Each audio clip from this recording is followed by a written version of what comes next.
on the second episode of season 2 of the Clip Service podcast. We are going to talk about the last 4 games, which didn't really go according to plan. Rola and I had guessed that the Clippers would be 3-1 in that stretch, and unfortunately, we flip-flopped that and we went 1-3. So we're going to break all that down. We're going to talk about the next 4-game stretch.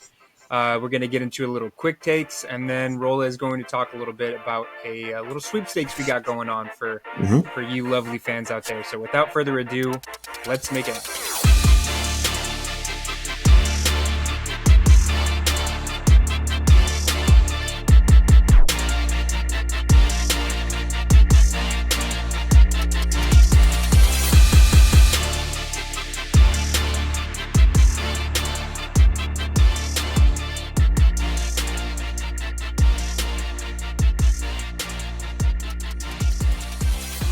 What's up, guys? Welcome to the Clip Service podcast. Make sure to find us on Spotify, Apple Podcasts, Deezer, Amazon Music, and YouTube. You can also find us on Twitter and Instagram at Clip Service Podcast. I'm Rola. This is my co-host, Nick. And real quick, just want to let you guys know about a giveaway we have going on. $25 Amazon gift card can be yours.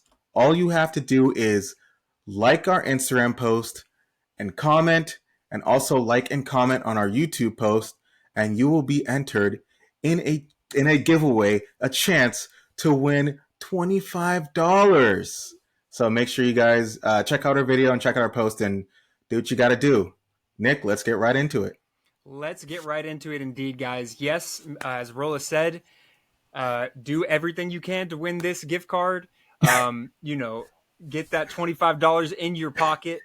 Get yourself a phone holder for your car, or some new microfiber Some toilet wipes, paper, bro. Some toilet paper. Yeah. Just the essentials. But yeah, guys, this is the Clip Service podcast, and we are going to talk about an unfortunate little skid that the Clippers went on the last 4 games to start it off. Just get that out of the way, just so we can talk about better and brighter things. But yeah, as I said before, Rola and I had predicted, and not everybody can be right on these predictions, but Rola and I had predicted that the Clippers would go 3-1 in the course of the 4 games that we just had. We had predicted that we would lose to the Thunder, which we were right about. We did lose to the Thunder. Yeah. But we also, unfortunately, lost to the Phoenix Suns after blowing a 21-point lead, and the Portland Trailblazers after having like a 10 or 11-point lead as well. We did beat the Golden State Warriors, which was awesome. That was a great game. We'll talk about that as well. But so let's just jump into that first. Let's start with the good. The Clippers played Golden State on Sunday, October 27th. Ended up taking the win in the Bay Area, 112-104. Leading scorer was Ivica Zubac. Also led the team in rebounds with 18 and 23 points. Harden led the team in assists.